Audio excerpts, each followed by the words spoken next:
Developing right now on Morning News Now, the economy on edge as President Trump escalates his trade war with a sweeping set of steep new tariffs on all imported goods. Now, renewed fears of a recession and the impact on everyday Americans as key trading partners promise retaliation. Liberation Day. Waiting for a long time. This is one of the most important days, in my opinion, in American history. It's our declaration of economic independence. This is not Liberation Day, it's Recession Day. We have team coverage from Washington to Wall Street. We'll tell you what it all means for you. Also this morning, millions of people bracing for impact from another round of severe spring weather. This morning, parts of the Midwest and the South facing the threat of tornadoes for a second straight day. Flood watches in effect from Little Rock to Cincinnati. We're tracking the conditions, the dangers, and when we could see some relief. Plus, a college freshman speaking out about the spread of a salacious rumor that she says ruined her life. Her message now to a popular sports show host who she says amplified the lie. And blockbuster or bust. New numbers show movie theaters are struggling with low attendance. We will take a look at the business trends behind the box office blues. Although there are a lot of big name films coming out this summer. Hope on the horizon for this summer. The box office can get things turned around. We'll dig into that. Good morning. Good to have you with us. I'm Joe Fryer. And I'm Savannah Sellers. We're beginning this morning with President Trump's newly implemented tariffs, which are sparking condemnation from countries around the world and are stoking a trade war that threatens to upend the global economy. On Wednesday, the president unveiled what he called reciprocal tariffs of at least 10% on every U.S. trading partner. That number rising sharply for countries like China, Vietnam, and Cambodia. The tariffs are in addition to a 25% levy on all auto imports, which took effect overnight. The global outrage has been swift. The European Union is calling the tariffs a major blow to the world economy. China says it's preparing countermeasures. And this morning, global financial markets are nosediving. Asian stocks closed sharply in the red, while European markets are currently trading lower. Wall Street is set to follow suit. U.S. futures show that all three major indexes are expected to drop when markets open. Speaking yesterday, the president made his case, arguing the tariffs will boost U.S. manufacturing. He says they are retaliation for what are unfair trading practices. Tariffs give our country protection against those that would do us economic harm. And many people were looking to do us economic harm. But even more importantly, they will give us growth. These tariffs are going to give us growth like you haven't seen before. And it'll be something very special. We've got a team standing by to talk about all of this and more. We're going to start things off with NBC News senior White House correspondent Garrett Hake and our business and data correspondent Brian Chung. Good morning to both of you. Garrett, let's start with you. Walk us through the key takeaways from that event yesterday at the Rose Garden. How did the president frame these tariffs for the public?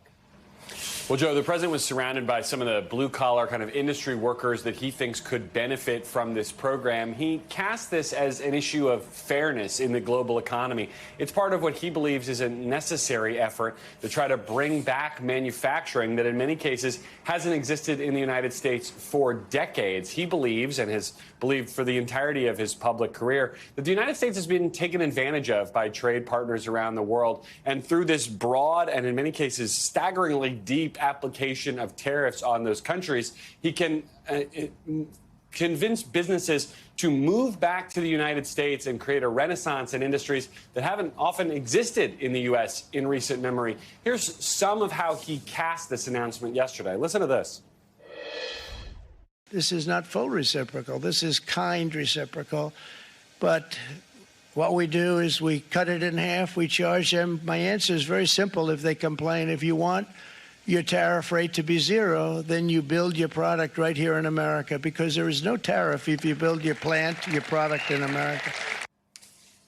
Joe, these tariffs are not, in fact, reciprocal by any standard definition of the word. They're based on a formula that the White House used, which looks at trade deficits we have with these countries and then essentially halves it. So the numbers that the presented, if you look at that chart, for example, on the left, the blue numbers aren't accurate representations of what other countries are placing on United States goods. He says that if you make your product in the U.S., it would face no tariff.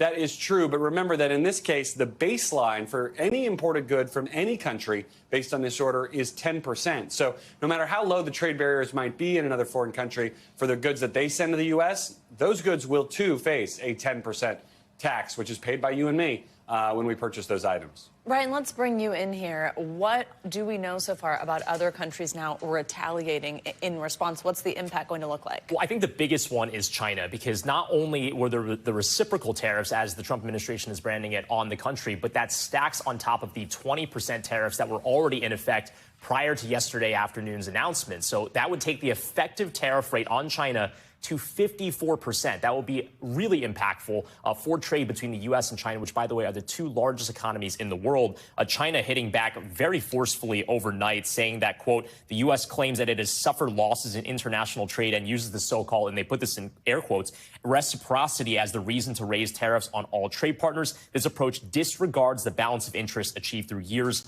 of multilateral trade negotiations. So, translation, the actions that were taken by the Trump administration against China have undone the working relationship between the two world's largest economies. And I think that that cannot be understated enough when you talk about the consumer impact, because so many of the clothes, electronics, laptops, smartphones, game consoles that we buy come from China. And yes, even if it was indeed the case that, okay, American companies can just start to make those themselves, that would take years to do. Right. I want to emphasize that. Reshoring the supply chain to the United States would take years to do. In the meantime, that 54% tariff could be a tax that gets passed on to the consumer. It is not a light switch, so we are bracing for what could be a really rough day on Wall Street. What are investors thinking right now? Are they concerned this could be just more than a short-term dip? This could be something bigger? Yeah, well, I mean, for what it's worth, it was interesting that the Trump administration chose to make this announcement at 4 p.m. Eastern yesterday, which is when the markets closed. So we didn't have any sort of U.S. reaction. We won't until we get to 9:30. But there are market futures where you can take a look at what the implied open would be,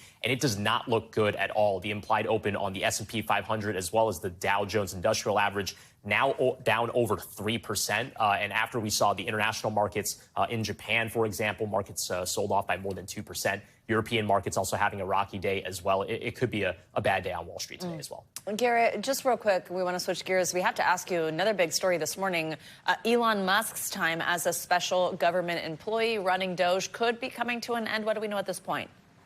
Well, look, on paper, it's certainly coming to an end. The statute that creates special government employees said you're really only supposed to do that job for about 130 days. We would be potentially halfway through that time right now. But the president, we know, had discussed this privately at a cabinet meeting about a week ago and has discussed it publicly since, the idea that Musk's work may be soon wrapping up with Doge. I think what soon means is an open question. That special government employee clock would run out likely at the end of May. But Musk is probably the most polarizing figure in Washington, not named Donald Trump. And so I think there are a lot of folks in both parties who'd like to see either his work completed in Washington or his work for his companies resume more of his attention. We'll be watching that story closely, given Musk's outsized role across so many different areas of the government right now. All right. Garrett and Brian, thank you both. Appreciate it. Let's now bring in NBC News Capitol Hill correspondent Melanie Zanona. Mel, good morning. So Senate Republicans, they delivered this rare rebuke to President Trump. Several GOP members joining Democrats. This was in passing a resolution to block Mr. Trump's tariffs on Canadian products. Walk us through this vote and where it goes from here. Yeah, this was the most public break from Donald Trump that we have really seen from Republicans since the start of the new administration. 4 Republicans crossed party lines to join Democrats in backing this resolution, which would cancel the emergency declaration that Trump is using to institute these 25% tariffs on Canada. And among those 4 Republicans was Mitch McConnell, the former GOP leader, as well as Rand Paul and Susan Collins and Lisa Murkowski, 2 frequent critics of Donald Trump who have been willing to sort of buck him in critical moments throughout this year. But there is deep concern in the Republican Party right now about the economic pain that everyday Americans are going to be feeling in the months and potentially years ahead. And of course, there's also concern about the political pain, with many lawmakers thinking about their own elections, given that Trump himself does not have to be on the ballot once again. Just take a listen to what some Republicans had to say yesterday. Tariffs are a terrible mistake. They don't work. They will lead to higher prices. They are a tax, and they have historically been bad for our economy. There's a way to stop this trade war. It's just to remove the tariffs on both sides. Remember what Mama Gump said? Stupid is as stupid does. Let's don't be stupid.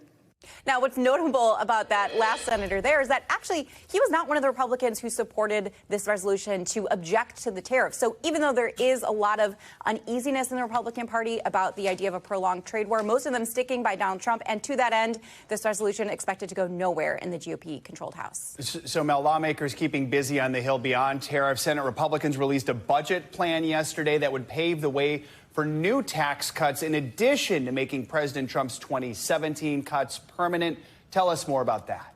Yeah, so this is just a blueprint, but it is the critical first step needed in order to be able to eventually pass Donald Trump's sweeping domestic policy agenda by only using Republican votes in the Senate. That is something called reconciliation. So that's why they're going through this very tricky budget process that you're seeing play out. But what's notable here is that the House and Senate for the past few months have been on very different pages.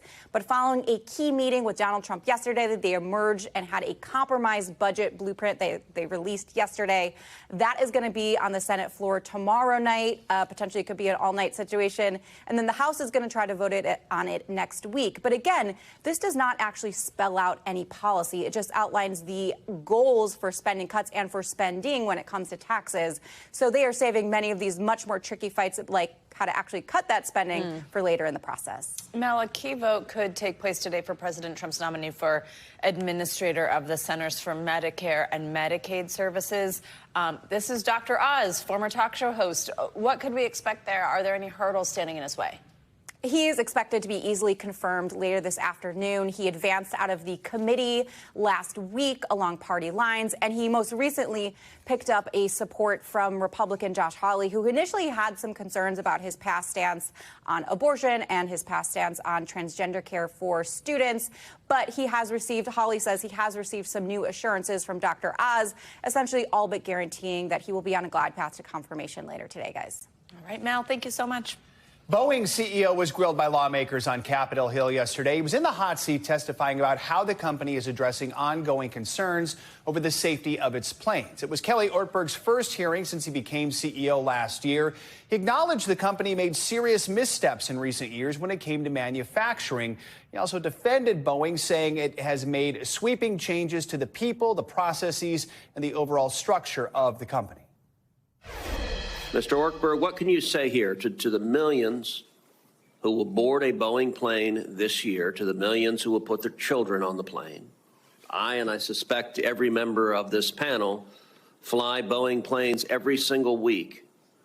What can you say to the flying public as to why they should trust that a Boeing plane is safe? Senator, the Boeing aircraft, 737 MAX airplanes take off and land every 2 seconds of the day, safely take off and land every 2 seconds of the day. I'm not denying the horrible incidents that you've outlined. We need to take immediate action, and we are taking action to make sure those accidents never happen again. This hearing comes after the FAA put a monthly cap on Boeing's production of its popular 737 MAX planes following last year's terrifying incident. You might recall a door plug blew out in the middle of an Alaskan Airlines flight. There were amazingly no serious injuries, but the agency says it does plan to keep that limit in place for now. Well, a powerful line of deadly storms is making its way across the country this morning, and 30 million people from northeast Texas to Pennsylvania could feel the effects.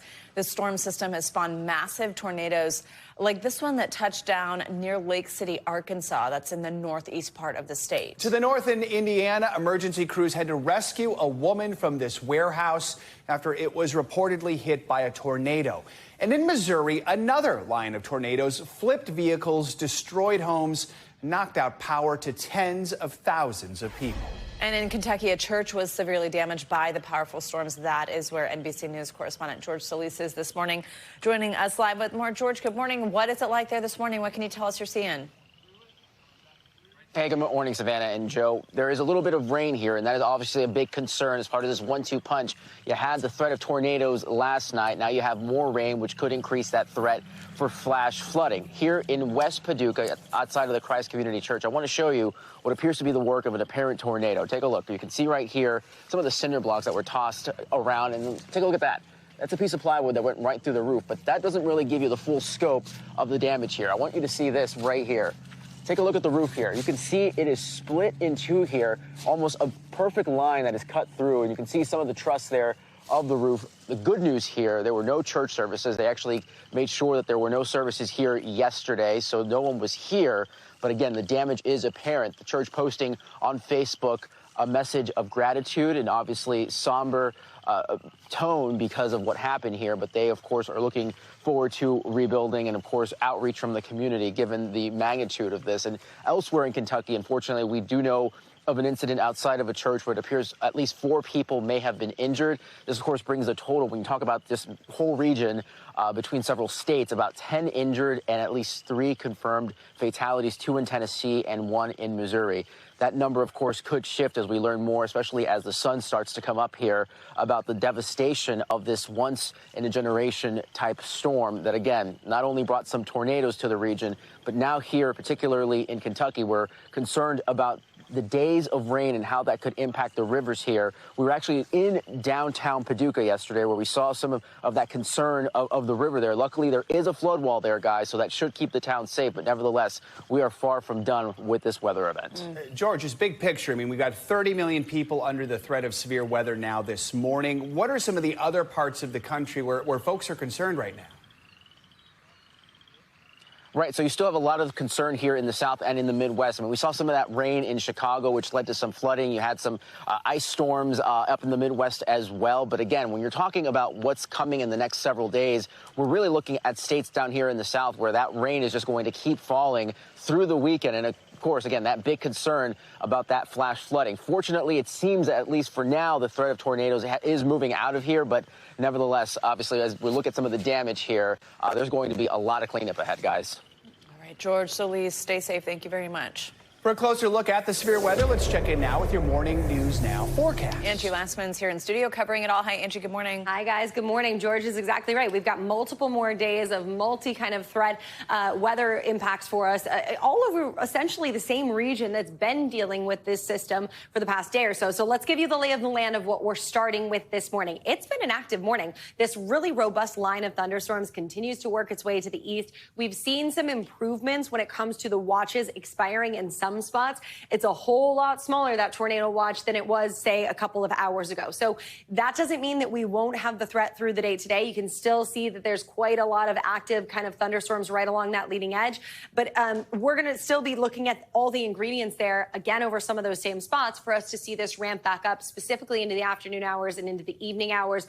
But for now, no more tornado warnings across this region, although there were a couple that we watched work through that same area earlier this morning. Here's what happens really today and into tonight. We've got this stalled front. This is what's to blame for all of this. And that means that we've got more of these kind of afternoon showers, thunderstorms, potentially strong storms working across this area. But we've also got the heavy rain, and that's going to be quite impactful. When we deal with the severe storm impacts, it's mainly going to be the tornadoes that will be likely once again. A few of those could be strong and again centered over the same area. It does extend from Washington down to Dallas, but notice Little Rock is right in that bullseye of that enhanced risk. And that's where we'll likely see the potential for not just tornadoes, but large tornadoes as well. That includes El Dorado, Texarkana, and Memphis as well. By tomorrow, another day of severe threat, another day of heavy rain, leading to the potential for some flooding. And so this is going to be kind of mainly focused with the best chances from Texas up into Illinois. We'll see more of those severe storms developing.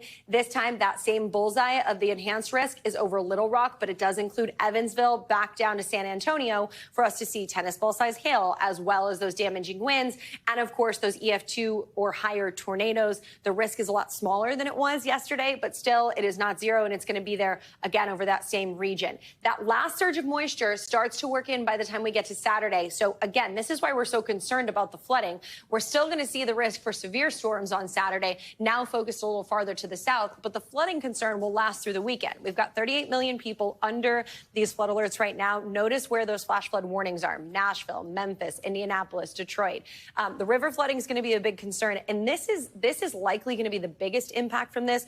It's hard to say that, guys, because of course when you're talking about EF2 or higher tornadoes, those are life-threatening. But this flash flooding will be historic, potentially once in a generation kind of situation that we'll see unfolding over the same area for multiple days. That's Memphis, Paducah, Evansville, Texarkana. This is through Saturday. Today, though, that flash flooding risk is going to be a high risk across that same area. Already receiving anywhere from 4 to 5 inches in some of these spots, and we've got another 7+ inches to go in some locations. Again, it's because we have multiple days of this heavy rain centered across the same region with that stalled out front. That means that totals could reach over a foot, maybe 15 inches or higher. Wow. Big concerns. We know that water kills, of course, and people dealing with this flash flooding across that same area through at least Sunday. All right. 15 inches. Yeah, an incredible amount of rain in a short period of time. Thanks, Angie. Thank you. Got it. Well, on Wednesday, a judge permanently dismissed the federal corruption case brought against New York City Mayor Eric Adams. Adams was indicted in September for accepting more than $100,000 worth of free plane tickets and luxury hotel stays from Turkish nationals in exchange for political favors. In February, the Justice Department moved to dismiss the charges without prejudice, which means the case could have been brought again. The department argued the case interfered with the mayor's ability to help carry out the Trump administration's immigration policies. Adams maintained his innocence yesterday, calling the corruption charges baseless. He also confirmed he is still running for re-election. Much more to come here on Morning News Now. Later this hour, an 11th hour bid for TikTok. Amazon now in the running to purchase the popular platform. We'll have the latest as the clock ticks down to find a buyer.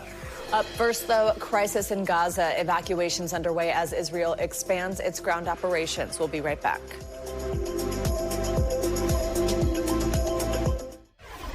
We are back with an update on Israel's expanding military operation in the Gaza Strip. The Israeli defense minister called for a large-scale evacuation last night. Prime Minister Netanyahu said the military would seize more territory to create what they're calling security zones. Right now, the enclave appears to be on the brink of famine. NBC's Matt Bradley has more on how people there are surviving, and we do want to warn you, some of the images in this report may be disturbing. Israel is intensifying its war on Hamas. As an Israeli airstrike struck a United Nations facility that Palestinian health officials said killed 19 people. More than half of them were children. Among the dead was Samuel Alian's father. She's only 11 years old. What are these crimes? Show it to the entire world, said this man.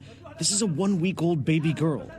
Israel's military said the building used to be a clinic, but it's now used as a Hamas command center, a charge Hamas called a blatant fabrication.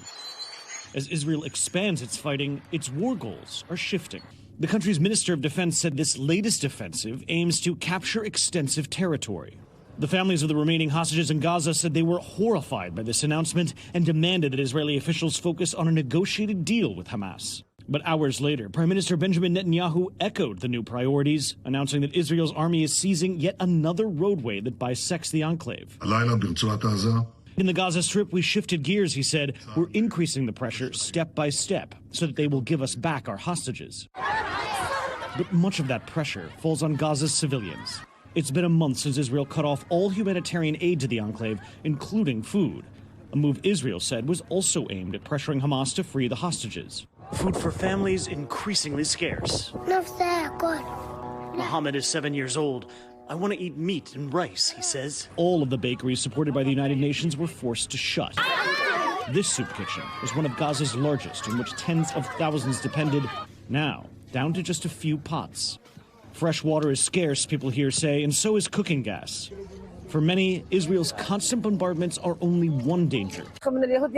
This woman said she couldn't find any bread at all. If we don't die by the missiles of the IDF, she said, we'll die of starvation.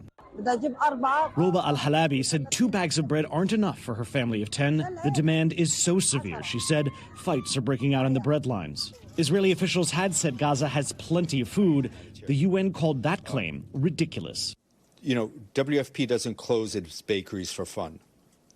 If there's no flour, if there's no cooking gas, the bakeries cannot open. Only a few bakeries remained open, and their supplies are dwindling. Imana Boharbil has been waiting since early morning.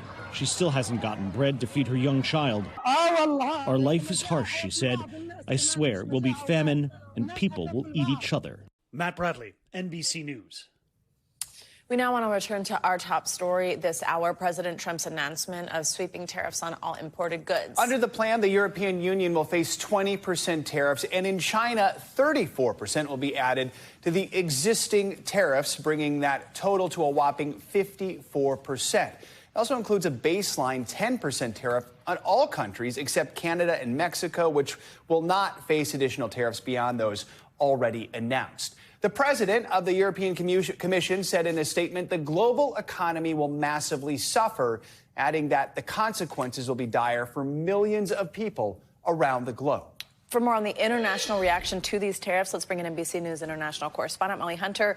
She joins us from London. Molly, good morning. So those comments from the European Commission's president, they are just a taste, really, of the international reaction. What are other world leaders saying? Hey, guys, good morning. That's right, just a taste. And I know you already heard from Brian about European and Asian markets already down. But I've got to say, waking up this morning in the UK, investors here, every front page of the newspapers, people are stunned by the numbers. So I'll run you through a couple of the world reactions.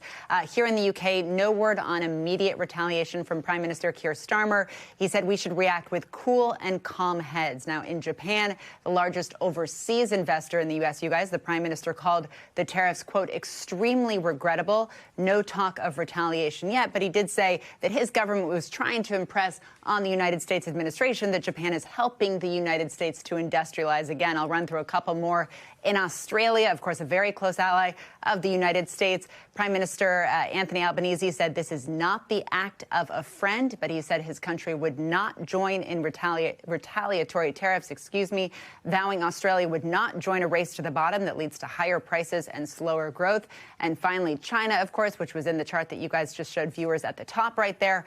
China vowed to take countermeasures to, quote, safeguard its own rights and interests. Its state media described the tariffs, you guys, as self-defeating bullying. So, Molly, when we look at the European Union, I mean, it's one of America's most important trading partners, 27 nations. Exports from those nations make up nearly a fifth of U.S. imports. Is the expectation that they're going to retaliate?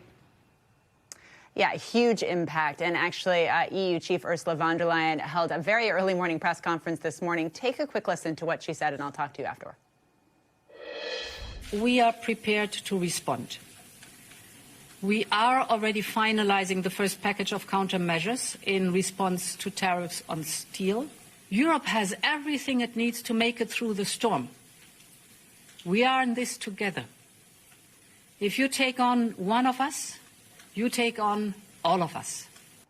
If you take on one of us, you take on all of us. That is the message from the EU this morning. She also said it is not too late to address concerns through negotiations. Let's move from confrontation, she said, to negotiation.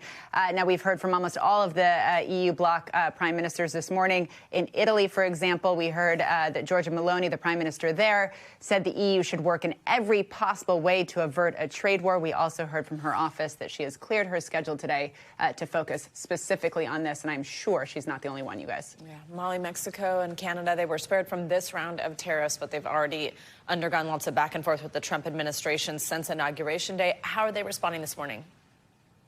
Very differently, Savannah. Actually, we did hear from the new prime minister in Canada, Mark Carney, of course, who has a lot of experience both in this country and in Canada at the Bank of England and the Bank of Canada. And he had a very strong response. He said they will unveil a full set of countermeasures today. We are going to fight these tariffs with purpose and with force, he told reporters ahead of a cabinet meeting.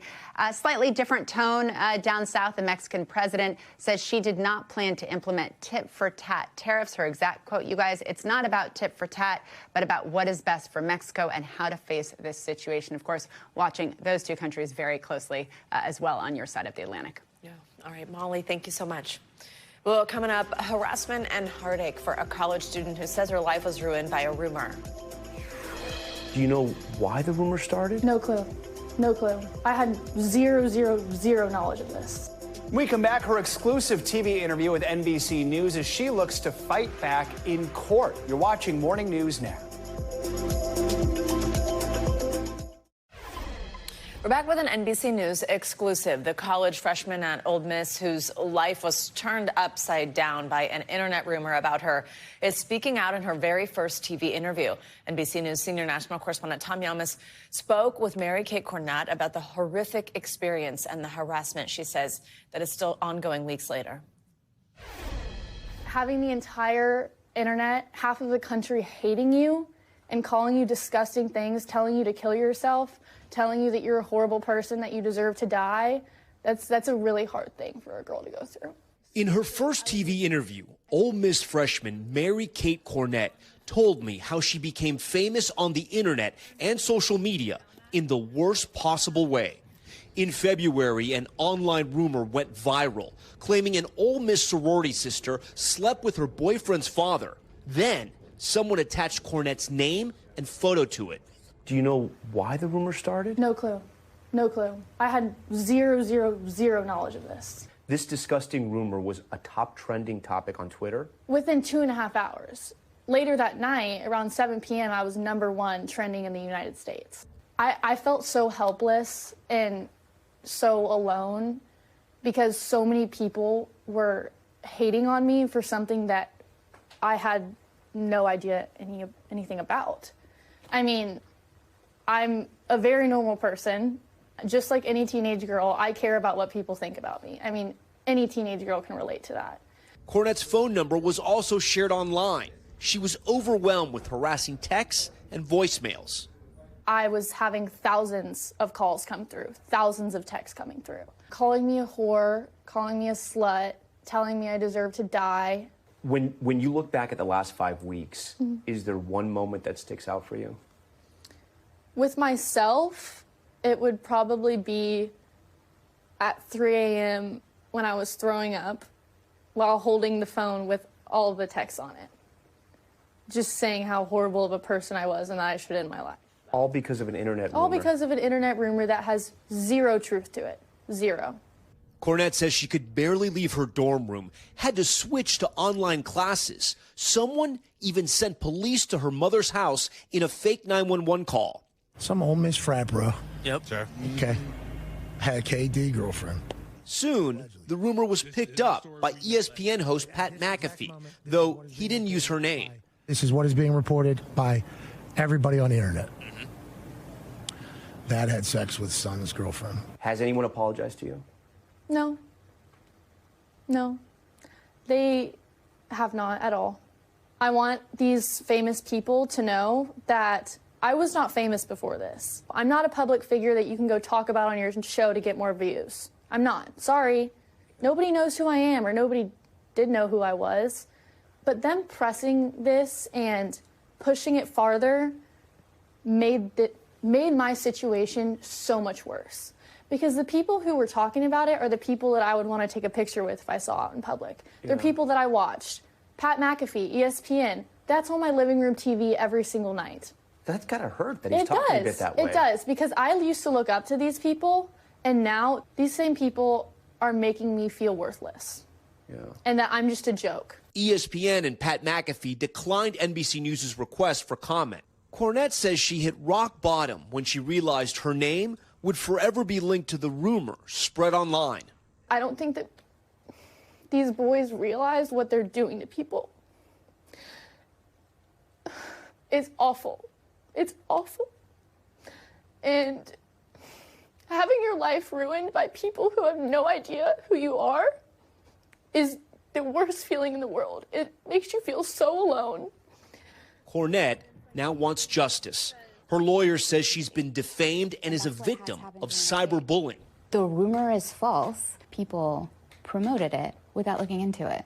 You can't lie for money. Are there laws that protect Mary-Kate? Because it seems like the internet, social media, it's the wild, wild west. To some degree, the law hasn't caught up with the speed at which a lie travels online and the fact that it's now kind of anchored to her name forever. But defamation exists. There's growing protections against cyberbullying. There's growing protections against, making fake pictures, which has also happened to Mary-Kate. The legal regime is catching up. For now, she says she's leaning on her friends and family including her father. I just wonder why. Why my daughter? She wasn't looking for any of this. She never asked for any attention. She's just trying to be a freshman in college. Instead, she's been tested like never before. I have no idea how this started or why, but I do know that this has affected me in such an awful way and has practically ruined my life. Yeah, what would you tell to that person? Just that your actions have consequences, real consequences, that I will be living and facing for the rest of my life. That many other girls face things like this that will affect the rest of their lives. Tom Yamas, NBC News. Well, let's continue this conversation with NBC News legal analyst Danny Savalas. Danny, good morning. So with the fact that this was on social media, the original poster or creator of this rumor somewhat unclear, how do you pursue a defamation case? Yeah, because you ignore whoever originally posted it because that person's judgment proof. They don't have any money. The real deep pocket is going to be any media company like this who they allege amplified it and really republished. That's the language in defamation law. Did they republish the false or defamatory statement? But as much as I have so much sympathy for Mary Kate, this is going to be a tough case for a couple reasons. Number one, something called the neutral reportage privilege. It's the reason that we here are allowed to even do a story on this story. Carefully, I might add, to our executive producer. But it's why reporters can report on a rumor if we do it in a neutral and disinterested way. And that's the key. Now, a lot of people say, well, as long as you say allegedly, you're fine. That's not always true. It's not a force shield if you just put allegedly at the end of something. I can't say Joe Fryer kicks puppies. He kicks puppies all day, allegedly. That would probably be defamatory because that implies some kind of crime, some horrific thing. I can't just put allegedly at the end. The other reason this is going to be a very difficult case. Now, you saw in that interview, she's been coached up by her lawyer to say, I'm not a public figure. That's key because for public figures, it is harder to prove defamation. If you are a private person, all you need to prove is negligence. You don't need to deal with that actual malice standard. You just need to show that they negligently republished. But here's the thing. You go back to the Olympic bombing case. There was a security guard named Richard Jewell. He was a private guy. He was briefly believed to be a suspect in the bombing. However, you would think totally private guy. He gave interviews, just like she did here. He gave interviews, and the court concluded, and I don't agree with this conclusion, the court concluded that by voluntarily giving an interview, he became what's called a limited purpose public figure. And his burden went up to almost that of a public figure or a public official. It's going to be a tough case. So with that in mind, what is the likelihood that she could be successful in a defamation suit here? Well, in all lawsuits, especially against large companies, it comes down to a business decision. Does the corporate defendant want to pay the cost of defending this case? Do they want to go with the risk of going to trial? And really, do they want the bad publicity? That's all it comes down to. And they may look at this just as a cost of litigation type thing. Will they put minimal money on it? In all likelihood, it will resolve, but surely they know that this is going to be a difficult case. And I might not have let my client give an interview if I thought it might make her a limited purpose public figure. But I get it. You got to get out in front of the story. I don't think that was the right conclusion by the judge in the Jewell case, and I wouldn't agree with it here. But that's the way courts go on this issue. So what would you say then is like the most important specific thing for Cornette's lawyers to prove for them to win? Yeah, that's the key issue. Look at the words. Words are key, and context is key. By the way, it doesn't matter that that McAfee may not have said her name, as long as it's of and concerning, as long as I can figure out who it's about. If I say something horrible about a well-regarded morning anchor on NBC News Now, a gentleman, we'll just call him Jay, then you know who I'm talking about. I like how you keep using Joe as Right, yeah, well, Joe's great. Thanks for sparing me. Yes, but the point is everyone knows who I'm talking about. So it doesn't matter that I didn't say her name. And as I said before, allegedly will not always protect you. The key is, did he report on this in a disinterested way, or did he republish it? Did he basically re-amplify it in a way that revisited the harm on the plaintiff? And that is not an easy determination to make. Very quickly, she says no one has apologized or taken responsibility. Even if someone did, legally that wouldn't matter, right? Not necessarily, right. I mean, with defamation law, you may be able to retract your statement, but at this point, the liability may still attach. Danny, obviously a talker. I don't kick puppies, just to be clear. Allegedly. Thanks, Danny. Coming up, a last-minute twist for TikTok. Amazon making a bid just ahead of the deadline to find a buyer. We're going to bring you the latest. And box office bummer. New numbers show just how much movie theaters are struggling, but some big summer releases could change all that. We'll get a sneak peek next on Morning News Now.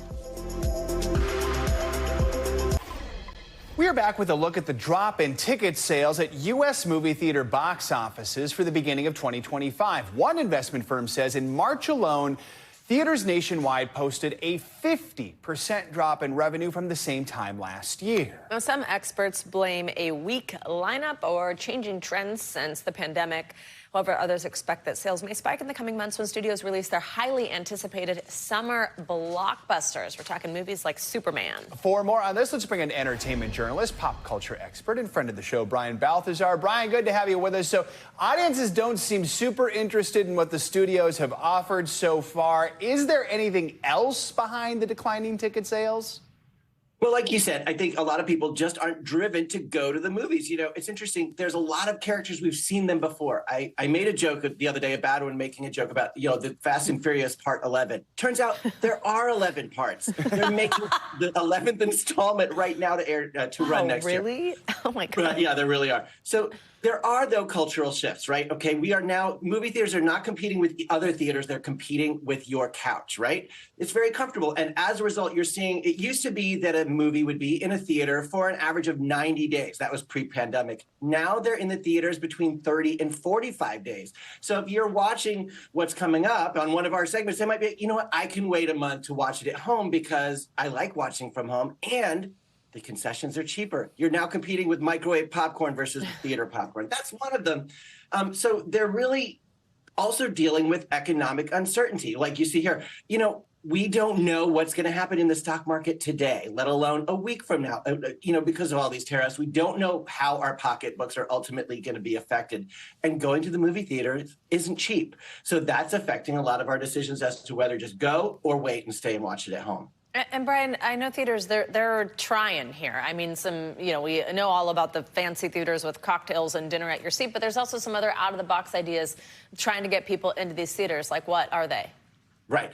So they're trying to make movie-going an event, having photo opportunities, raise the quality of the concessions, have themed nights. In some cases, theaters are actually having free screenings of some older films or films under a certain director's names. And part of that is because of the concession game. Concessions can make up about 40% of a movie theater's income. They really rely on that. And it is not cheap to run a theater, despite what you may think of all these blockbusters.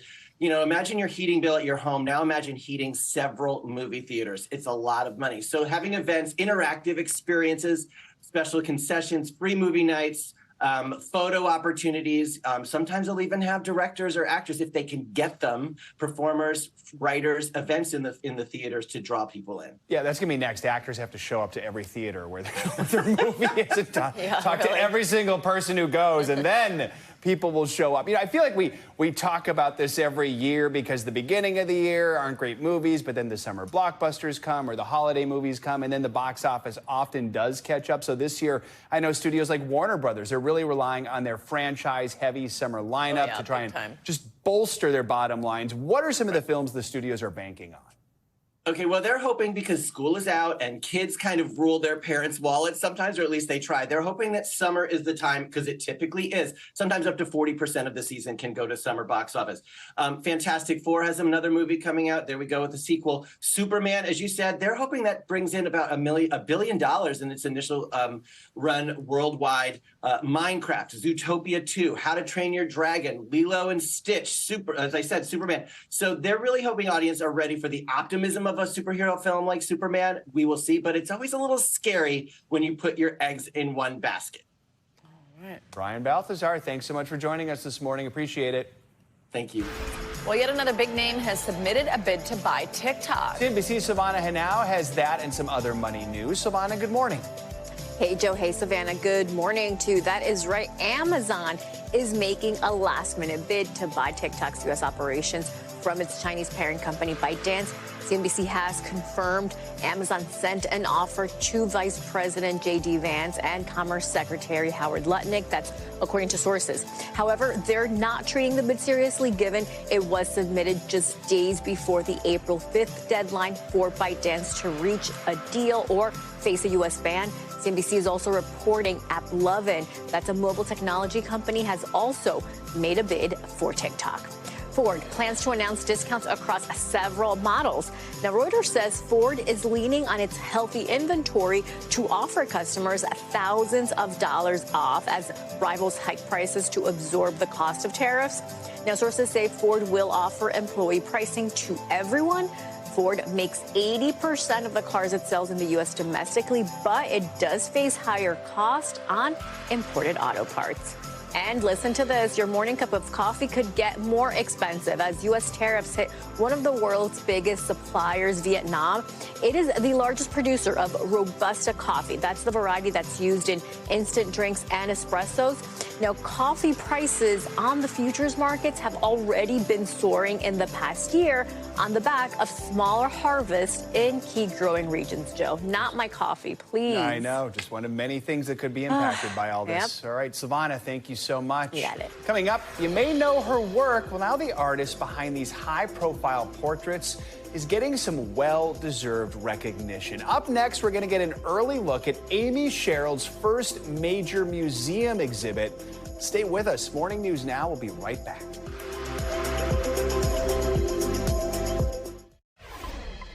Finally this hour, you may not know this artist's name, but you've almost certainly seen some of her work. And that includes a famous portrait of former First Lady Michelle Obama. Well, now, Amy Sherald is getting her first major museum survey right here in New York. It's giving a new audience a chance to see her renowned depictions of Black America.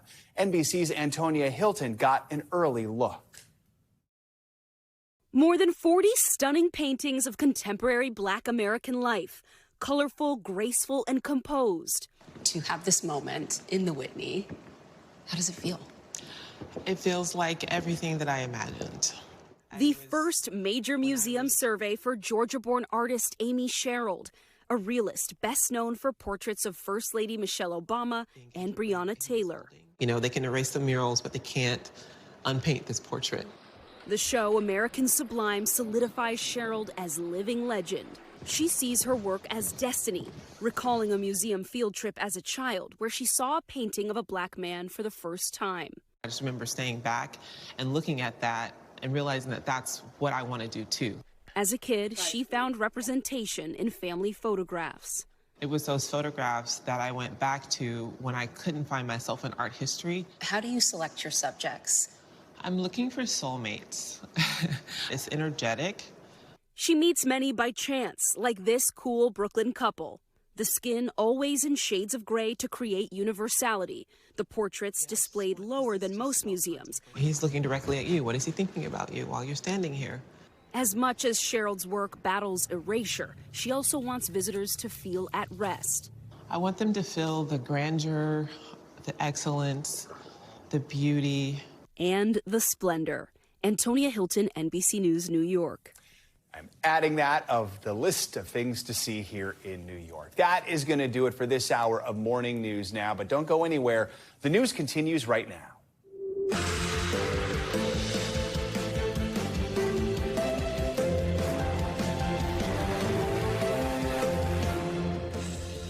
Good morning, I'm Joe Fryer. Savannah will be back with us in just a moment. Right now on Morning News Now, trading blows, a deluge of fresh tariffs weighing on markets and Main Street. In a Rose Garden ceremony, President Trump announcing a blanket 10% levy on all of America's trading partners except Canada and Mexico, some forced to fork over even more.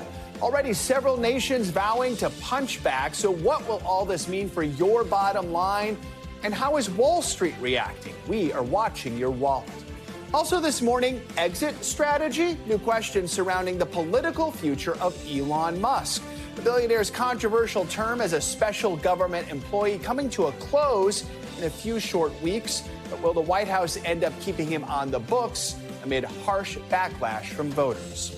Plus, the clock is ticking for TikTok ahead of Saturday's deadline. The Chinese-owned app must sell to an American buyer or go dark, at least here in the States. The 11th hour offer from one business giant that could save your scroll.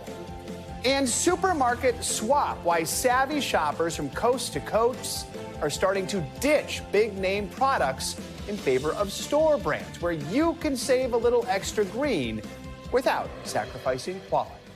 Let's start with countries around the world condemning President Trump's newly imposed trade tariffs. Now, some are vowing to respond with measures of their own. The president announced a baseline tariff of 10% across the board, with some countries like China and Vietnam seeing significantly higher levies. And this morning, global financial markets are not reacting well to the news, with U.S. stocks expected to follow Asia and Europe into the red. NBC News Chief White House correspondent Peter Alexander joins us now with the very latest. Peter, good morning. Hey, Joe, good morning to you. This does mark a major bet by President Trump, certainly one of the biggest in our lifetimes. His tariff plan going against the advice of many CEOs, economists, even some of the top figures in his own party. The president branding it as Liberation Day, but leading Democrats say it's more like Recession Day, arguing Americans are going to pay more and that the economy is going to suffer. While President Trump has, of course, long warned these tariffs were coming, they turned out to be much more aggressive than most expected. This morning, a historic escalation with President Trump launching his largest tariffs yet. And overnight, many countries vowing to respond after the president took his trade fight to nearly every nation in the world. It's our declaration of economic independence. In a flag-draped Rose Garden ceremony, the president announcing an across-the-board minimum 10% tariff on all trading partners except Canada and Mexico that already pay more. The tax on imports affecting everything from clothing and computers to TVs and toys. The president also imposing additional reciprocal tariffs on dozens of countries the White House says are ripping the U.S. off most. That means they do it to us and we do it to them. Very simple. China now facing a staggering new 34% tariff on its goods, on top of a 20% tariff already levied, and a 20% import tax on all products from the European Union. Those new 25% tariffs on imported vehicles also now in effect. And the president also ending exceptions for taxes on cheaper goods mailed into the U.S. that could mean higher costs for fans of retailers like Shein and Temu. The White House saying it's targeting the drug trade from China. The Treasury Secretary yesterday urging other countries not to fight back. Do not retaliate. Sit back. Take it in. But overnight, China and the European Union warning they could take countermeasures against the United States. The president insisting his tariffs will return jobs and factories to American soil. We will supercharge our domestic industrial base. But many economists say the president's actions are certain to cost consumers. The Business Roundtable, made up of some of the top U.S. CEOs, warning the new tariffs risk causing major harm to American manufacturers, workers, families, and exporters. But some farmers believe short-term economic pain is worth it. I don't think we do have a lot to lose. I think we only have something to gain. But embarrassing blow to the president overnight. 4 Senate Republicans, including Mitch McConnell, joined Democrats passing a resolution urging President Trump to undo his tariffs on Canadian imports. McConnell arguing the last thing we need is to pick fights with friends. And President Trump's former vice president, Mike Pence, is also condemning the tariffs on social media, writing that the president's plan is the largest peacetime tax hike in U.S. history. Joe. All right, Peter, thank you so much. Let's get some analysis on these tariffs with NBC News senior business correspondent Christine Romans and Investopedia's editor-in-chief Caleb Silver. Good to have both of you with us this morning. Christine, let's start with you and just consumers. What is the impact going to be on consumers? Well, what the president is trying to do here is change, I guess, the standard of living for middle-class families, for everyone, working-class families and lower-income families as well. And what I mean by that is imported goods will become more expensive, and that's by design. They are putting import taxes on all the stuff that companies buy and bring into this country, and these are the things that are really the staples of the middle-class standard of living. So you're talking about bringing factory jobs home, but that will mean higher prices for consumers. They'll be able to afford fewer things. So that's consumers. Caleb, let's talk about economies, global economies here. How could this impact different countries? Could we see countries, including America, slide into recession? Yeah, and that's what you're hearing, a big drumbeat around this morning. A lot of economists saying this is a worst-case scenario, actually. 10% flat tariff across the planet, plus all these reciprocal tariffs against all these different countries, as high as 50+% for China. So worst-case scenario in that all prices basically are going to go up from here, and we know there's going to be retaliatory tariffs, which means prices will increase even more. So global economies, this could mean a major slowdown starting here, but rippling out through Europe and across Asia. Yeah, let's talk more about that. I mean, this is a trade war. America fired its shot. Now other countries can fire back. Christine, I know you and Brian Chung wrote an article about this. This is just getting started. Yeah, just getting started. It's hard to get out of these, you know, because now you've got all these other foreign the capitals around the global capitals. They are in their own war rooms for what their retaliation will be if the president doesn't want to negotiate. And, you know, he was asked, a senior White House advisor was asked yesterday on a call with reporters, you know, is this the beginning of a negotiation? Should we assume this is the beginning of things? And he said this is not a negotiation. It is not. It is a national emergency. These tariffs are going to stay on. Mark Zandi at Moody's Analytics just told me that he's calculated basically this is a 25% effective tariff rate on everything that comes in to the country. That is higher than a lot of people were expecting. That's a big number. 25% is a big number. He says it will be difficult for a lot of economies to avoid recession. Caleb, let's talk about the stock market and investing. Obviously, the futures don't look great. What can we expect there? And for people who are worried about all sorts of things, whether it's their investments, their pensions, their 401ks, what should they be keeping in mind right now? They should keep in mind that this is going to be a very ugly day, and it's going to be very shocking to see the markets open down 3 or 4%, and it may get worse throughout the course of the day, but that's the initial reaction, right? Investors, big ones, like to sell first and ask questions later. They're sorting this out. This is not the day to go ditch your portfolio unless you need the money right away. You got to wait and see what happens here, because this is the very beginning, but it is a upending of the globalized trade system that we've known for the past 100 years. All right, I'm going to ask each of you this question here. People are maybe feeling some anxiety right now. They want to know, is there anything they can do to reduce the effects of what's going on right now? What advice do you give? I mean, my advice is don't make a big decision on your 401k today. Talk about it tomorrow, but you need to make sure that you have your exposure to stocks. You can sleep at night. If you need this money next year to live on, you need to sit down and make some very, very hard choices, because you could have a tough run in the stock market. If you're ready to buy a car, I say buy a car. If you can afford it, buy a car, because I think they're going to get more expensive quickly. Yeah, and don't sell first and then wonder when to get back in. This is, again, going to take some time to sort out. It's tough to watch these losses. Don't forget, stock market's up about 120% in the last 5 years. Yep. You've done pretty well. This is a shock to the system. Let it play out for a second if you can. But if you need the money and you're scared to have it in the stock market, take it out. But keep buying. Keep buying. You know, dollar cost averaging is your friend. If you're stocks buying, are on sale. Right, exactly. It's better. Always good to buy stocks on sale. All right, Caleb, Christine, good to have you both with us today. We appreciate it. Elon Musk's time in Washington may be nearing an end. The president has told his cabinet that Musk would leave his government role in the coming months. That's according to a senior White House official. Now, Musk's time in the Trump administration has been controversial as he leads the effort to shrink the federal government. NBC News senior White House correspondent Gabe Gutierrez has the latest from Washington. Joe and Savannah, good morning. Since the start of his second term, the president had been heaping praise on one of his top advisors. But after Musk spent millions of dollars in a Wisconsin special election and his candidate lost anyway, there are new questions about his political future. For weeks, Elon Musk, the world's richest man, has been taking a figurative chainsaw to the federal workforce. But his controversial role in the Trump administration may be nearing its end.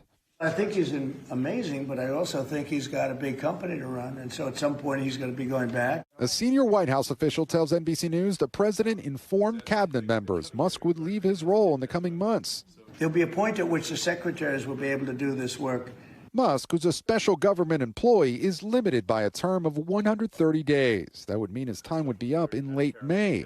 I think we will have accomplished most of the work required to reduce the deficit by $1 trillion within that time frame. After campaigning for Trump and spending more than $250 million, the tech titan came to Washington to create and head the Department of Government Efficiency, tasked with slashing federal spending. But some of his comments have raised eyebrows. Social Security is the biggest Ponzi scheme of all time. And his efforts have sparked intense backlash, with outbursts at town halls nationwide and attacks on Tesla, which has seen its stock slump. Musk's cuts have included tens of thousands from the federal workforce, but that's a relatively small portion of overall spending. Can you hear me? In some cases, agencies have had to scramble to rehire some of those fired employees. We won't be perfect, but when we make a mistake, we'll fix it very quickly. This week, after Musk handed out million-dollar checks to voters ahead of a special election in Wisconsin, his preferred candidate lost. Democrats now arguing it was a referendum on Musk and the Trump administration. It wasn't even close. They got wiped out in Wisconsin. In a social media post, Musk is downplaying that Wisconsin loss, saying he expected to lose. Both he and the White House are pushing back on reports of his imminent departure, saying he'll leave when the work of Doge is done. Joan, Savannah. Gabe, thank you. A powerful line of storms that's making its way across the country has killed at least 3 people. The same storm system spawned tornadoes in at least 4 states yesterday, including Arkansas. And that is where NBC News correspondent Kathy Park is this morning, surveying the damage. Kathy, good morning. Hey, Joe, good morning to you. Yeah, these storms were not just powerful, but deadly, claiming now at least 4 lives, 3 in Tennessee, 1 in Missouri, and this morning hundreds of thousands are without power. And here in Lake City, we are seeing the damage up close, and it's quite staggering now that we have some light. This entire community leveled, trees toppled over, and Joe, just take a look at these cars. Clearly, they were hurled into the air, and as the recovery begins today, more storms are on the radar. Overnight, severe storms slamming the South and Midwest, spawning terrifying tornadoes. They took direct tornado hit tonight. Parts of northeast Arkansas completely decimated. This massive twister caught on camera near Lake City after the National Weather Service issued its highest possible warning for the area, a tornado emergency. The twister tearing through the small town, violently tossing cars and trucks like toys. Semi been overturned, severe injuries right here. And damaging dozens of homes and businesses. Powerful winds causing destruction in multiple states. Kentucky's governor issuing this urgent warning. The system coming at us is as bad of a forecast as I've seen as governor, and that's saying something. In Missouri, a tornado ripping roofs off of houses. In central Indiana, winds knocked trees into power lines and buildings and caused a roof of this warehouse to collapse, trapping a woman inside. We also call in a few rotators to help lift that heavy debris off of her. And possible twisters coming to Tennessee. Guests sheltering in the basement of a Nashville hotel.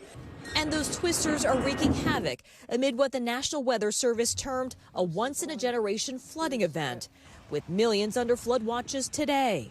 Back in Arkansas, the governor declaring a state of emergency as residents wake up to see the destruction firsthand. And as a tornado tore through Lake City, we are now learning that debris actually got tossed up 30,000 feet into the air. And just to give you some comparison, that is how high commercial planes fly. And unfortunately, Joe, more severe weather is headed this way. It is in the forecast. First, it will be tornadoes and, of course, the torrential downpours. And we could be looking at up to 12 inches of rain, more than a foot of rain in some spots by the end of the weekend. All right, just a stunning image behind you there, Kathy. Thank you so much. Let's get more on the severe storms with your morning news now weather. Angie Lastman is tracking it all. Angie, good morning. Hi, Joe. Good morning. Kathy hitting the nail on the head when it comes to the multiple impacts that we're going to see again today across that same region. Here's what we've got now. A tornado watch that's going to last until at least 8 a.m. Central Time. I wouldn't be surprised if as the day goes on, we'll see more of these added. We've got this line of thunderstorms essentially stretching from parts of the Northeast all the way back to the South. We've got this tornado watch, though, across parts of Kentucky and Tennessee, London and Franklin included in that, as this system kind of just hangs out in the same spot. It's stationary, so that means that we're going to see that stalled out front prompt again the chance for some of these robust thunderstorms that potentially deal some severe weather through the afternoon and evening hours, but also those very heavy downpours. The severe weather today centered across parts of that same region, Texas to Tennessee, including Little Rock, under that enhanced risk, but really the slight risk goes all the way back up into Washington, D.C. Tornadoes again likely today. Some of those could be strong. We're talking EF2s or higher. We saw what happened yesterday. Really robust, strong, long-lived tornadoes that we were dealing with. And that tornado risk does include Nashville, Memphis, Little Rock, excuse me, and Shreveport. This is going to be something that we see again into the evening hours tonight, including the potential for hail and wind as well. By tomorrow, much of this still hanging out around the same region. We've got another round of those severe storms. We've got more rounds of that heavy rain, and therefore the chances for the flooding will be there as well. So again, Little Rock right in the bullseye of that enhanced risk tomorrow. We've still got those threats, including all impacts of tornadoes, hail, and wind, but we could see again some strong tornadoes as we head into your Friday. The threat for flooding is widespread. We've got 38 million people under these flood watches where you see the brighter green, flash flood warnings where you see that red. Those are going to be ongoing, and I wouldn't be surprised if we see more of those added as we get through today and specifically into tomorrow and even into the weekend. This is your flash flood outlook through Saturday, and you can see where that high risk is. It's centered across that same region. Unfortunately, Paducah to Memphis included in that, but notice how expansive this is back to Dallas and up into Pittsburgh. Indianapolis, down to Alexandria, all have the potential to see flash flooding here as we get through at least the beginning part of our weekend. This is going to be life-threatening, Joe. We've already seen the potential for 5 to even 6 inches of rain falling across this region, and we've got more chances to see a whole lot more. We've got 5 to 7 inches that's expected from Evansville to Little Rock, Fort Smith, Memphis, all included in that. That means that we'll probably top out here as we get into Sunday, upwards of 10, 15 inches, so over a foot of rain in a short period of time with no breaks. This is essentially just going to be kind of robust, heavy downpours over the same region for multiple days. We know how deadly flooding is. This is a big concern for folks across this region here. Again, as we get through the weekend plans, it will be something that we have to deal with. When we look at the big picture for our weekend, that major flooding, of course, is going to be the big story. The East Coast, you'll see a little bit of sunshine by Saturday. More of that unsettled weather out west. It'll be quite nice, and we'll see plenty of sunshine there. But this is something, Joe, unfortunately, the severe weather and the flooding that we'll see across that same region for many days to come. Just a reminder, people are going to have to be patient. It's something that's just going to last days and days, especially the flooding. All right, Angie, thank you so much. Appreciate it. The FAA says that it is increasing oversight in the control tower at Reagan National Airport in Washington. This follows January's fatal crash, not to mention another close call last week and even a fight in the tower. NBC News senior correspondent Tom Costello covers aviation and joins us from Reagan National. Tom, good morning. Yeah, it has been a very stressful 2 months for the controllers in that tower behind me, managing some of the most congested airspace in the country. Of course, a fatal plane crash in January at the end of one of the runways. And now the FAA is coming in, reviewing the staffing levels and the stress levels in that tower. With tension in the tower running high, the FAA says it is taking immediate action at Reagan National, increasing the number of supervisors from 6 to 8, reviewing controller staffing levels and the aircraft arrival rate, normally heaviest in the last half of each hour. The heightened oversight comes after a close call last Friday between a Delta Airlines flight and an Air Force jet participating in a flyover at nearby Arlington National Cemetery. There are actual aircraft about 500 feet below us as we come off of DCA. Got 998 feet affirmative. Last Thursday, airport police arrested a controller supervisor for an assault in the tower. And in January, 67 people died when an Army helicopter crashed into a passenger jet. On Wednesday, Democrats and Republicans threatened to subpoena Army commanders for refusing to say why helicopters are flying in D.C. airspace with their ADS-B transmitters turned off.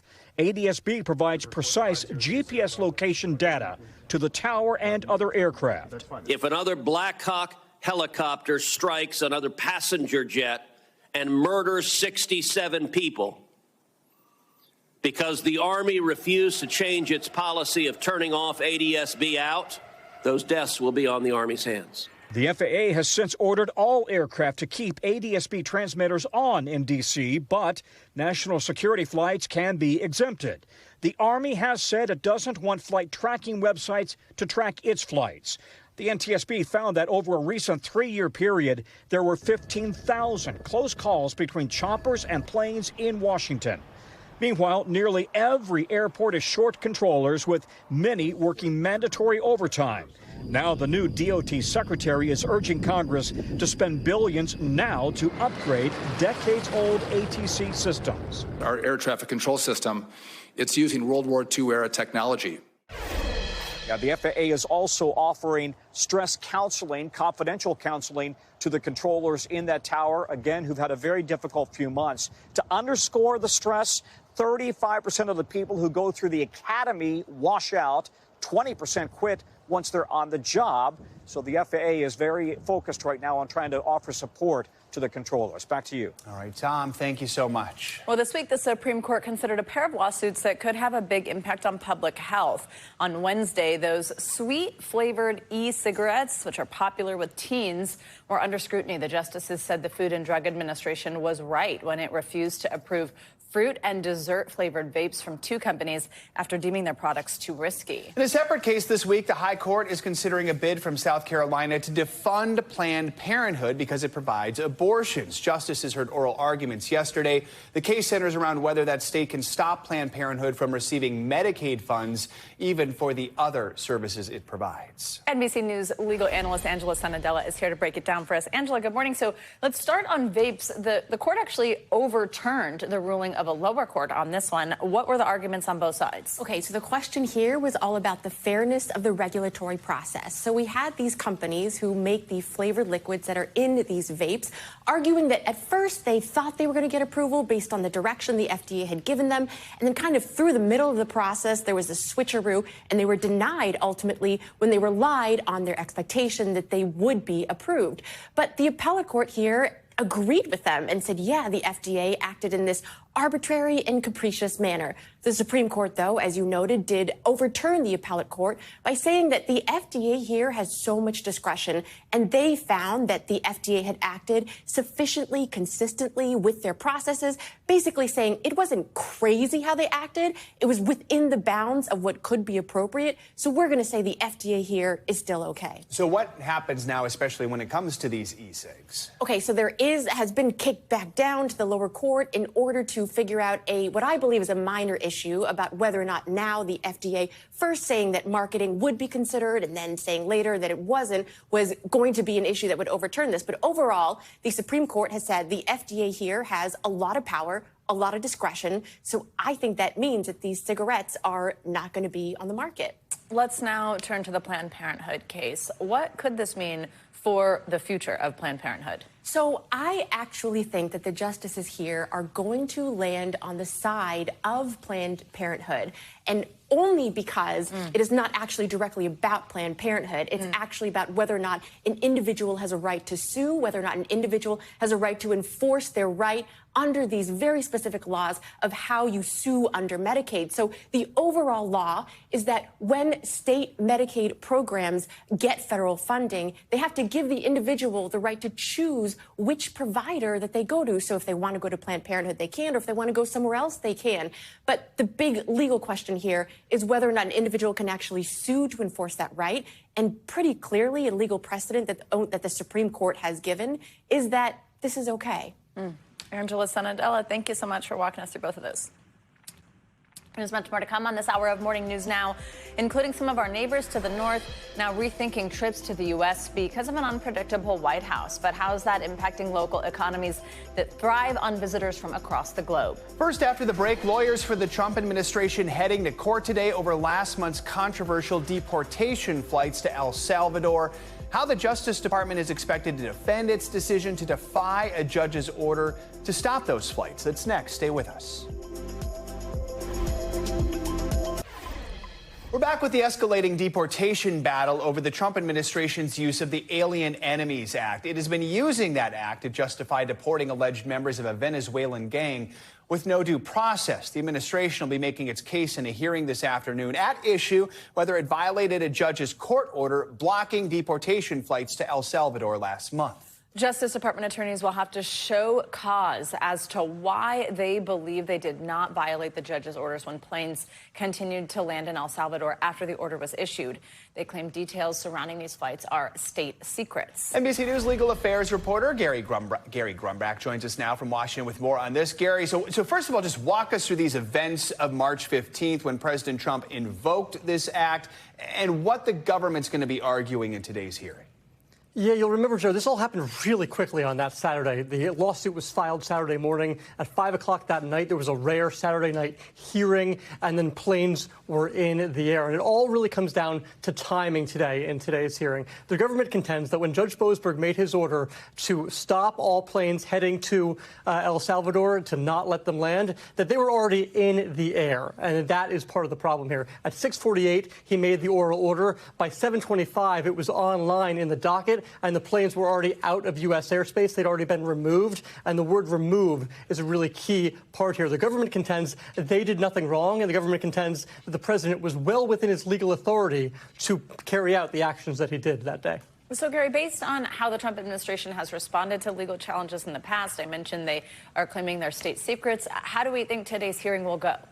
Yeah, there's going to be a lot of discussion today about the judge's authority, whether or not he was actually in his right to make the decisions he did that day. As we've seen over the past several weeks now, there's been a lot of attacks on the federal judiciary for what the Trump administration thinks is going too far. The judge, of course, believes he was just doing his job here, so we'll see how that side of things plays out. But also, the government has contended that a lot of the information, as you mentioned, were state secrets, that the information that Judge Boasberg is looking for here is so highly sensitive and so classified that not even the judge behind closed doors can get the answers to this information. We'll see what he responds to that today in court. Gary, there are like a few lanes going on here. One is we're awaiting a ruling from the Supreme Court on all this. That's because the Trump administration asked the justices to overturn Judge Boasberg's order in this case. Talk about more on that and what impact that could have either on today's hearing or just actions going forward. Yeah, as this case was not confusing enough, there's also this case within the Supreme Court's realm of responsibility here. The government has appealed to the appeals court. They said, no, we are not going to take down the judge's temporary restraining order or the pause that he has put on the AEA here.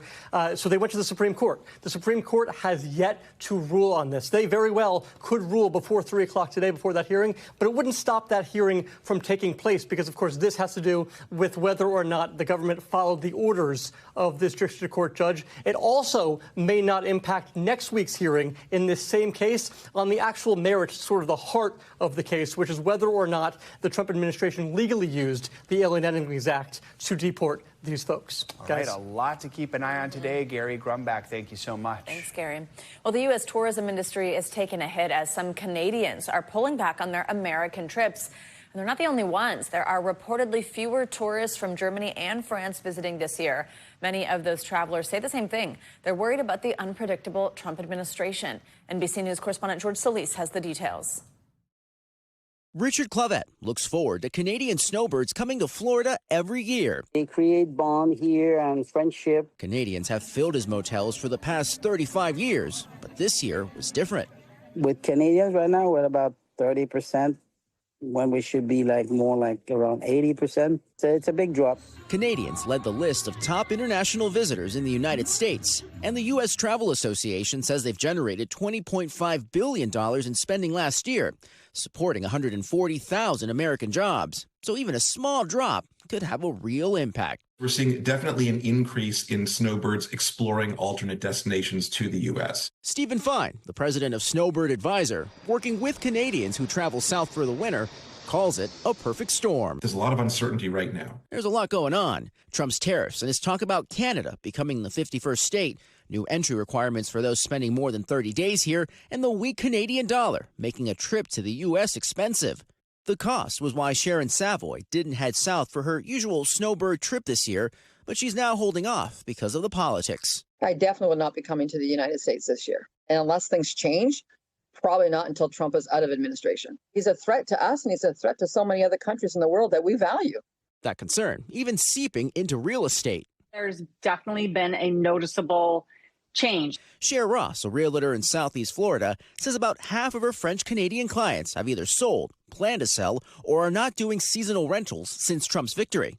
I think they were concerned mostly with the value of their property. There was one couple who flat out said, we're selling because we don't want to be around for this political regime. There's also increasing concern that Europeans may limit travel to the U.S., impacting the broader economy. Germany issuing a travel advisory after some of its citizens were detained coming to the U.S. The number of visitors is already down 8.5% this February compared to last, and tourists from France down 5.6%.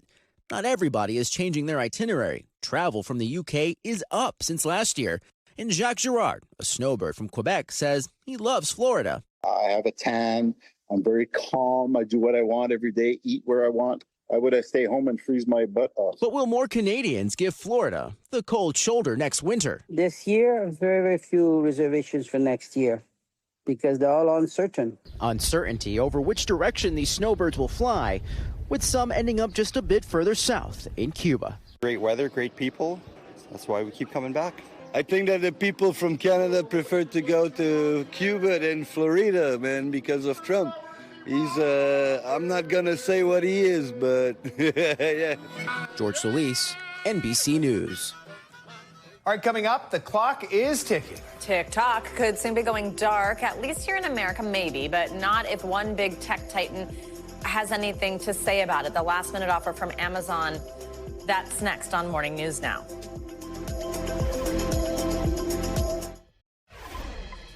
This morning, the clock is ticking once again on the popular social media app TikTok. The Chinese-owned company faces a Saturday deadline to sell to an American company or potentially go dark in the U.S. Well, now a big name is throwing its hat in the ring to buy it.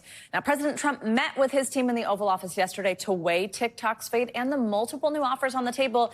And get this, it now includes one from Amazon. The president believes he can get a deal done by Saturday. So the big question now, who he thinks that buyer should be.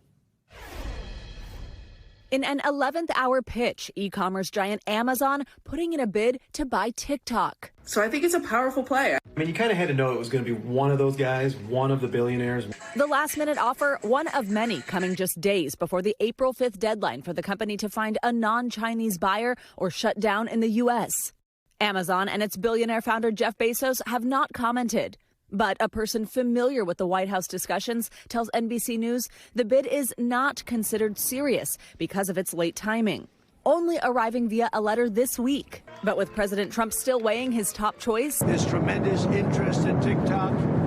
The decision's going to be my decision. Other new suitors are eagerly lining up too. The founders of OnlyFans and a company called AppLovin both submitting bids just in the last day. One notable offer already on the table would see Oracle chair Larry Ellison and private equity firm Blackstone team up with TikTok's existing U.S. investors. And many more have been considered.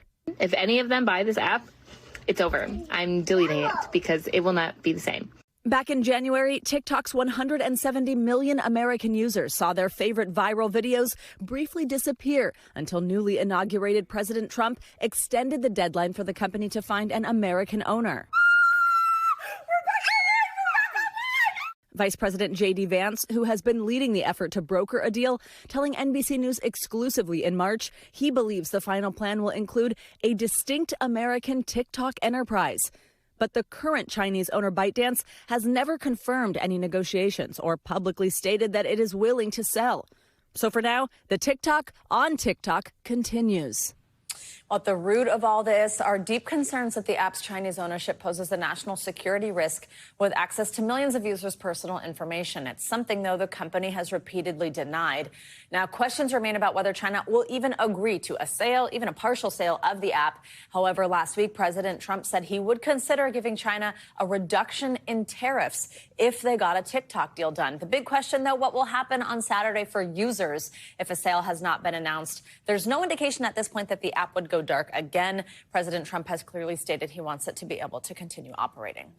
A recent string of attacks and close calls on the West Coast is now leading to a new warning for beachgoers about sea lions. Officials in California say they're seeing an uptick in encounters as more marine mammals are ending up beached after becoming sickened by toxic algae. NBC News correspondent Morgan Chesky joins us now with more on this. Morgan, good morning. Yeah, Joe, good morning. And what's so interesting is when we talk about shark attacks, that's always followed by the fact that they are so incredibly rare. But scientists are stressing when it comes to these sea lion encounters, particularly these dangerous ones that can appear as attacks, they say that those are even more scarce. But with two people now reporting bites in recent weeks in Southern California, it's putting a spotlight on water safety and what scientists believe could be a frightening cause. I feel the bite and just this pressure biting onto my arm. Phoebe Beltran was recently finishing a 1,000-yard lifeguard swim test when something in the water bit her right arm, not once, but multiple times. I'm screaming and I'm yelling for help because I can't bear to look whatever's biting me in the eye.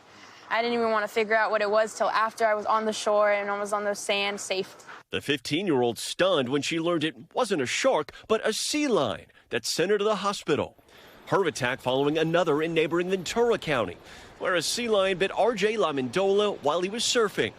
Marine experts say while sea lion attacks are rare, frightening encounters with them are becoming more common. The likely reason, a toxic algae bloom poisoning marine mammals, leading to rare acts of aggression as they move into shallower waters and in closer proximity to beachgoers. Typical blooms last about a month. We're a month in. Have you seen anything that shows this one slowing down? Not really. We joined rescuers with the Marine Mammal Care Center as they raced to save 6 sea lions. This one caught on a beach in Los Angeles. Even with this quick response, the survival rate for this California sea lion is only about 50%. And the longer this algae bloom goes on, the lower that rate goes. In the past 3 months alone, the group says they've rescued over 256 sea lions, just a few dozen shy of what they'd average in a typical year. Their center now running out of room, while their team carefully works to nurse sea lions back to health. They're reacting, not so much attacking. They warn if you do see a beached animal, whether it's a seal, sea lion, or even a dolphin, do not touch it. Move 50 yards away and call for help. As for Beltran, she says the attack won't keep her out of the water, adding she doesn't blame the sea lion. It's just heartbreaking to see that these sweet and unbothered animals are getting affected by this sickness in the water. So Morgan, do we have any idea what's causing this outbreak to get so bad and how long it might last? Yeah, Joe, those are the two big questions right now that scientists are really trying to dig into. They don't have enough data yet on what may have caused this particular one, but they are looking into the ash and chemical runoff from all of the wildfires that Southern California experienced back in January, because when you do have heavy rainfall that pushes that into the ocean, this particular type of algae can be fueled by that to some degree. In the meantime, as for how long this particular bloom will go, still unknown, but if it does last another 2 weeks, it'll surpass the worst in recent history back in 2023. Joe. All right, Morgan, thank you so much. Coming up, supermarket swap. After the break, why more and more Americans are starting to ditch some big-name brands at the grocery store, reaching for those generic products instead. But could President Trump's tariffs drive up prices? We've got a closer look next.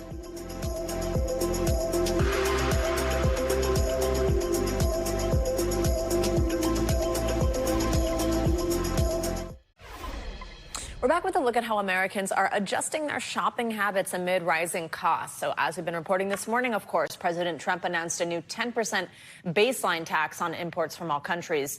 Well, now many consumers are bracing for the impact on their wallets. Some are already making adjustments. Here's one, swapping name brands for store brands to save money, hopefully without giving up on quality. NBC News business and data correspondent Brian Chung has more on the shift. Hey there, generic brands and private labels have held a stigma for being cheap knockoffs next to the name brands we all know so well. But now, a new report reveals that stigma might be changing, and retailers are leaning in. As across-the-board tariffs on the rest of the world take hold, The United States will implement reciprocal tariffs on other nations. the costs of the ingredients and the packaging of some of your favorite supermarket products are likely to lead to higher prices. One strategy consumers are using to get around soaring costs, bagging top-quality brands and going for quality value instead. I have had this item. Their cottage cheese is the best cottage cheese, in my opinion. A new report from Nielsen IQ reveals private label sales grew globally by 4.3% last year, with more than half of the survey respondents saying they're more likely to buy generic products than ever before. A big reason, those private labels are 26% cheaper on average than their name brand alternatives. But consumers also believe they're good products. That stigma around private labels being solely a cheaper option, a value option, is kind of eroding.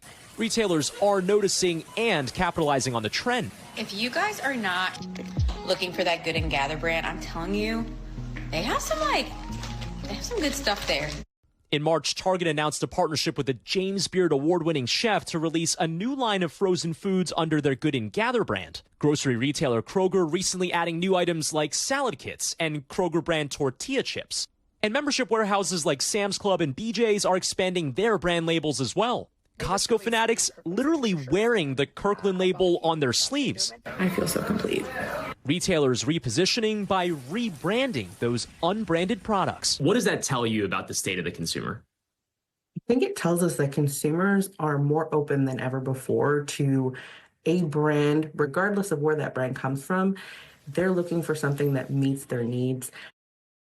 If you're wondering how the new tariffs will impact the brand wars, you can expect price hikes across the board. For example, if both the name brand and the private label snacks import the same, let's say, Mexican avocados to make packaged guacamole, both products will get more expensive. And of course, the packaging could get pricier too, with steel and aluminum tariffs likely to increase the cost of the cans and containers used for everything from beer to snacks. Back to you. All right, Brian, thank you. We've got more now on the effects of President Trump's tariffs, which could be felt while purchasing just about anything from your car to your phone. CNBC's Silvana Henao joins us with the latest details and other financial headlines. Hey, Silvana. Hey, Savannah. Hey, Joe. Good morning. Yes, so everything, right? We'll start with shares of Apple, which are under pressure. And that, of course, is as the company finds itself at the center of the president's tariffs, despite efforts to diversify its manufacturing and supply chain. So Apple produces most of its devices sold in the U.S. and China, but it does also build products and has suppliers in India, in Vietnam, Malaysia, Thailand, and Ireland, which will also be hit by U.S. tariffs. Analysts don't expect Apple to hike prices for now to offset the impact. Volkswagen has reportedly told dealers it will add an import fee to the sticker price of cars affected by President Trump's 25% tariff on imported vehicles.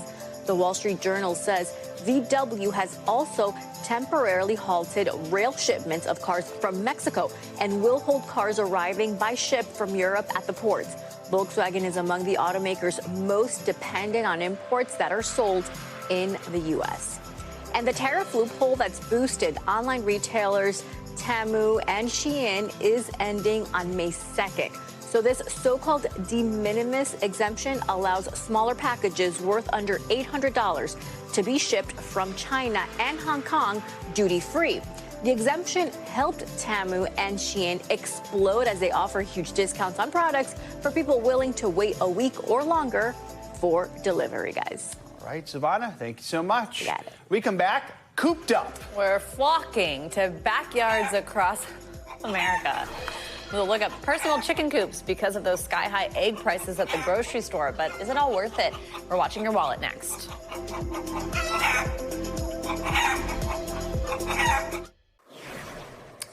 Welcome back, Wicked fans. This one's for you. An audience at CinemaCon just got the first look at the upcoming sequel, Wicked for Good. Cynthia Erivo and Ariana Grande appeared together at the convention in Las Vegas to debut the movie's first trailer, which has not yet been released to the public. Now, people in the room report the trailer hints at some crossover moments with The Wizard of Oz, as well as a big wedding and more flying monkeys. As most people know, this movie covers the second act of the Broadway show. The tagline for the movie's first poster reads, "You will be changed," a reference to the iconic duet For Good. Now, the first Wicked movie earned 10 Oscar nominations and made well over $400 million at the domestic box office, so expectations super high for part two. Wicked for Good comes from Universal. That's our parent company, shares a parent company, I should say, with NBC News. It is scheduled to be released on November 21st. Folks are already marking their calendars, I think, for that. We're excited. And once again, we won't let you forget that it's coming. You will know. All right. Finally this hour, you might remember in the wake of sky-high egg prices and empty store shelves, more families decided to raise chicks on their own. Our director really loves this noise. Now, egg prices have started to level out, but in places like North Carolina, which is one of the top egg-producing states in the U.S., many people are sticking with their chickens. Our Kathy Park got a closer look. If I had to sum it up in one word, intense. It has been booming. You could call it a backyard chicken boom, with consumers hatching plans for homegrown eggs, sparked by rising prices and shortages after bird flu disrupted the nationwide supply. It's been a lifelong dream of ours to have chicks and care for them. We found Monse Godinez at the Urban Chicken in Raleigh, where chicks are flying out of the coop every week. With egg prices going up, we've seen calls all around the county and Facebook groups asking for more chicks, and we know that they've been selling out really fast, so we hopped over here as soon as we could. So we had to put limits. We've had a couple cases where we didn't have it and someone tried to come in and buy all of our chicks. All of them? All of them, and we get probably hundreds at a time. So we're like, okay, we want everyone to have a chance. So right now we're limiting it to 6 per household. How old is this chick? That one is going on 2 days old. 2 days? Yeah. Oh. And it's not just locals. Customers are coming from all over, some going to extreme lengths. How far are people traveling? I've had a few people from Virginia and South Carolina. I've seen people waiting in Tractor Supply parking lots at like 3 a.m. and waiting for them to get their shipments in. Yeah. Do you have customers who come back and kind of have buyer's remorse? No. No. If they come back, they want more. But is his passion for poultry worth it? Are you saving money by getting backyard chickens? No, but you are getting a lot of fun, a lot of laugh. And some fresh eggs. And fresh eggs. Ann Larson, the owner of Little Birdie Hatchery, says it takes time for your backyard chicken to get up and running, with mature birds laying roughly 3 to 5 eggs per week. It does take up to 6 months from you get a newborn baby chick till they start laying eggs. And the startup costs are no yoke. So you got your chicks, your pine shavings, and your starter. Everything's going to be $120.03 for today. They can range in the low hundreds to even thousands when you factor in the chicks, coop, feed, bedding, and veterinary costs. For the Durans, it's been worth every penny. Why did you name her Olive? I just liked the name. I like it too. Raising chickens in their backyard has become a family affair.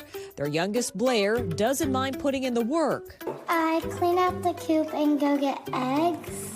And her brother, Davis, has turned a hobby into a neighborhood business. What's the best part of raising backyard chickens?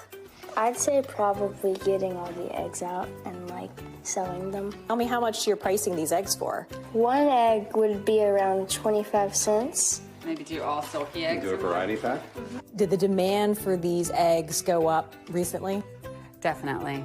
People are definitely more interested in our eggs lately. My son sells them in our front yard to neighbors, and they usually go within 15 or 20 minutes. He loves telling people about the different breeds of chickens we have and why the eggs are different colors. When the egg crisis hit, having their own hens became an added bonus. But the true reward hasn't been the eggs, but the life lessons. What are some of the things that your kids have been able to take out of this experience? I'm just glad that they're learning that hard work can pay off and it can bring a lot of joy. Kathy Park, NBC News. It's educational in so many ways because I like you're learning the source of where the things we consume, where they come from. If I lived in a situation where I had access to a backyard every day, I would maybe do this. A little back patio, maybe. Yeah. You could have Yeah, right. in New York City. Episode Exactly. where she's like carrying them on the roof. That's pretty cool. It is a big undertaking, though. It is, so like, I definitely, applaud people who are Only doing do it if you can. Yeah. That is going to do it for this hour of Morning News Now. Stay with us, though. The news continues right now.